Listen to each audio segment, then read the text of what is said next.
কবজা করার জন্য নাজালাত ইলাইহি মিনাস সামাই মালাইকা, ওই ইমানদারের আত্মাটারে কবজা করার জন্য আল্লাহর আসমান থেকে হাজার হাজার ফেরেশতা এসে হাজির হয়ে যায়। খরজনা মা'আন নবী সাল্লাল্লাহু আলাইহি ওয়াসাল্লাম ফি জানাজাতি রাজুলিন মিনাল আনসার।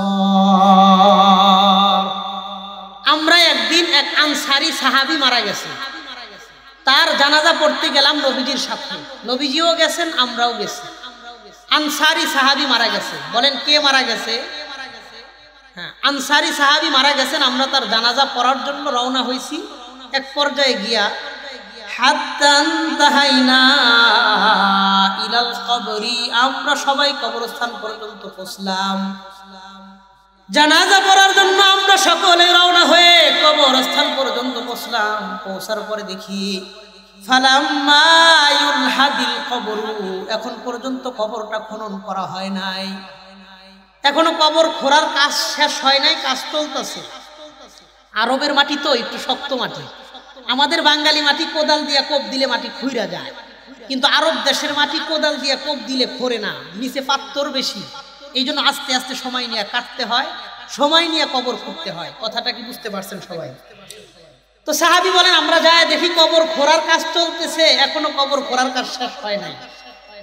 এমন অবস্থা দেখা ফাজালাসান নবিয়্যু সাল্লাল্লাহু আলাইহি ওয়াসাল্লাম ওয়া জালাসনা হাওলা, আল্লাহর নবী কবরের এক পাশে বসলেন, আমরা নবীজির কবরের চারপাশ দিয়ে বসে গেলাম।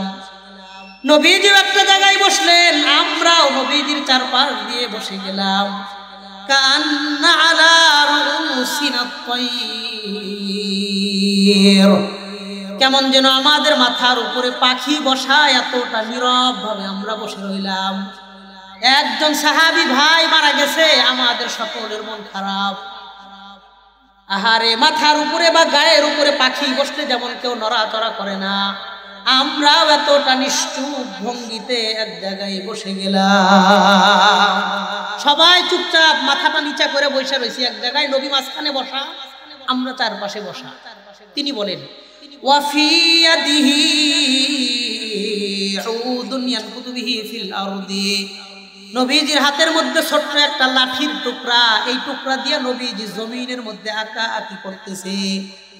যখন কোনো মুরব্বী মানুষের মন খারাপ থাকে, হাঁটু দুইটারে উঁচা করে, মাথাটারে নিচা কইরা জমিনের মধ্যে একটু দাগ দিতে থাকে, আঁকা আঁকি করতে থাকে। কথা কোন ঠিক কিনা? মুরব্বী মানুষের মন খারাপ থাকলে হাঁটু দুইটা উঁচা করে, মাথাটারে নিচা করে জমিনে আঁকা আঁকি করে। তো সাহাবী বলেন আমরা নবীজিকে দেখলাম ওয়াফি ইয়াদিহি উদুন ইয়ানকুতু বিহি ফিল আরদি, নবীজির হাতে ছোট্ট একটা লাঠির টুকরা, এই টুকরা লাঠি দিয়া নবীজি জমিনের মধ্যে আঁকা আঁকি করতেছেন। ফারাফা রাসাহু, হঠাৎ করে আল্লাহ নবী মাথাটা আকাশের দিকে উঠাইলেন। নবীজি আকাশের দিকে মাথাটা উঁচা করার পর আমাদেরকে বললেন ইস্তাইযু বিল্লাহি মিন আযাবিল কবরি, এ আমার সাহাবায়ে কেরাম, তোমাদের সামনে যে কবরটা খনন করা হইতেছে, তোমরা এই কবরের আযাব থেকে আল্লাহর কাছে পানা চাও। এই যে কবরটা খুঁড়তেছে দেখতেছো, এই কবরের আযাব থেকে আল্লাহর কাছে পানা চাও। রাবী বর্ণনা করেন ক্বালাহা মাররাতাইনি আও সালাসা, আল্লাহর নবী এই কথাটা বললেন 2 অথবা 3 বার।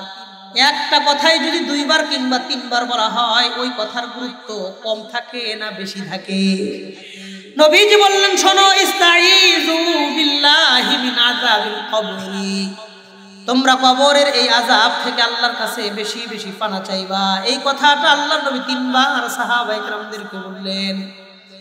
এরপরে আল্লাহর নবী একটা উদাহরণ দিয়ে একটা ঘটনা সাহাবায়ে কেরামদেরকে শোনাইলেন। নবীজি বলেন ইন্নাল আবদাল মুমিনা ইযা কানা ফিল কিতাইম মিনাদ দুনিয়া ওয়া ইকবালিম মিনাল আখিরাহ, একজন ইমানদার মানুষ যখন দুনিয়া থেকে বিদায় নিয়ে আখিরাতের দিকে রওনা করবে, লোকটা ইমানদার, ভালো মানুষ, নেককার মানুষ, সে দুনিয়া থেকে বিদায় নিয়ে আখিরাতের দিকে রওনা করবে।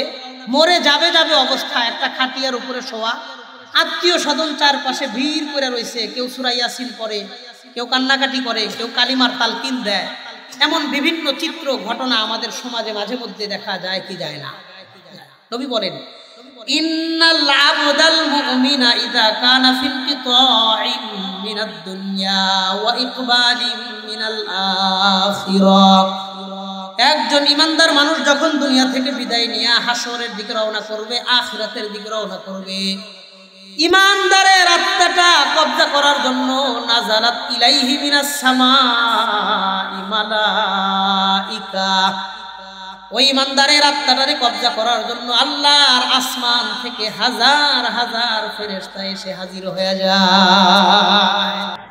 বিশাল দলে দলে ফেরেশতা ওই ইমানদারের আত্মাটারে কবজা করার জন্য আসমান থেকে আসে। ফেরেশতাদের চেহারাগুলো কেমন থাকে? নবীজি বলেন, বিজুল উজু, তাদের চেহারাগুলো সুন্দর হয়। কান্না উজুহাহুমুশ শামসু, আকাশের সূর্য যেমন ঝলমল করতে থাকে, তাদের চেহারাটাও আকাশের সূর্যের মতন ঝলমল করতে থাকে। আকাশের সূর্য যেমন ঝলমল করে, ফেরেশতাদের চেহারা এমন সুন্দর চেহারা নিয়ে ফেরেশতারা আসে।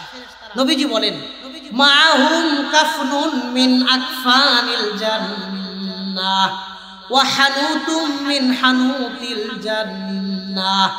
ইমানদারের আত্মাটা কবজা করার জন্য ফেরেশতারা তার জন্য দুইটা জিনিস জান্নাত থেকে নিয়ে আসে। বলেন কয়টা জিনিস? এক নম্বর, নবীজি বলেন, মাহুম কাফনুন মিন আকফানিল জান্নাহ। জান্নাত থেকে একটা কাফনের কাপড় ইমানদারের জন্য ফেরেশতারা নিয়ে হাজির হয়ে যায়। জান্নাত থেকে একটা কাফনের কাপড় নিয়ে আসে। দুই নাম্বার, নবী বলেন, ওয়া হানুতুম মিন হানুতিল জান্নাহ। আর জান্নাত থেকে সুগন্ধি আর আতর নিয়ে এসে হাজির হয়ে যায়। জান্নাত থেকে একটা কাপড়ের টুকরা কাপড় নিয়ে আসে আর আতরের সুগন্ধি এনে ইমানদারের কাছে হাজির হয়ে যায়। নবীজি বলেন, হাত্তা ইয়াজলিসু মিনহু মাদ্দাল বাসার। ইমানদার যত দূর পর্যন্ত দেখতে পারে, তার চোখের দৃষ্টি সীমানা পর্যন্ত ফেরেশতারা তার আত্মাটারে স্বাগত জানানোর জন্য দাঁড়ায় যায়। ইমানদার যত দূর পর্যন্ত দেখতে পারবে, তার চোখের দৃষ্টি সীমানা পর্যন্ত ফেরেশতারা দুই পাশ দিয়ে দাঁড়ায় যায় তার আত্মাটারে স্বাগত জানানোর জন্য। বলেন না সুবহানাল্লাহ। আল্লাহর নবী বলেন, ওয়ায়াতিহি মালাকুল মাউত। এবার মালাকুল মাউতটা ইমানদারের কাছে আস্তে আস্তে আসতে থাকে, হাত্তা ইয়াজলিসা ইনদা রাসিহি মিন জানিবিল মাইমান। এবার মালাকুল মাউতটা তার মাথার কাছে আইসা মাথার ডান পাশে বসে। বলেন কোন পাশে বসে? ইমানদার ব্যক্তির কাছে মালাকুল মাউত আসার পর তার মাথার ডান পাশে বসবে। আর যদি লোকটা গুনাহগার হয় তাহলে তার মাথার বাম পাশে বসবে। নবীজি বলেন, ইমানদার ব্যক্তির মাথার ডান পাশে মালাকুল মাউত আইসা বসার পর তারে ডাক দিয়ে বলবে, ইয়া আইয়াতুহান নাফসুত তাইয়্যিবা, হে পবিত্র আত্মা, উখরুজি ইলা রিজওয়ানি রাব্বিক ওয়া মাগফিরাতিন আলাইক। হে পবিত্র আত্মা, তুমি বের হয়ে আসো ওই আল্লাহর দিকে, যে আল্লাহ তোমার উপরে সন্তুষ্ট এবং তোমার জীবনের সব গুনাহ আল্লাহ মাফ করে দিছে। সুন্দর করে ডাক দিবেন, ইয়া আইয়াতুহান নাফসুত তাইয়্যিবা, হে পবিত্র আত্মা, তুমি তো পবিত্র, বের হয়ে আসো। কোন দিকে বের হয়ে আসবা? ইলা রিজওয়ানি রাব্বিক, ওই আল্লাহর প্রতি যে তোমার উপরে সন্তুষ্ট, ওয়া মাগফিরাতিন আলাইক, তোমার জীবনের সব ছোটখাটো ভুল ভ্রান্তি যে ছিল সব আল্লাহ মাফ করে দিয়েছে। এত সুন্দর কথা বলে যখন ইমানদারের আত্মাটারে ডাক দিবেন, ইমানদারের আত্মাটা কেমনে বের হবে? নবীজি বলেন, ফাতাখরুজু তাসিলু কামা তাসিলুল কতরাতু মিন ফামিস সিকাই। Presents by Kolkata Media Center. হক্কানি আলেমদের নিত্য নতুন ভিডিও পেতে আমাদের চ্যানেলটি সাবস্ক্রাইব করুন। কুয়াকাটা মিডিয়া সেন্টার, ইসলামিক বিনোদনের বিশ্বস্ত সঙ্গী।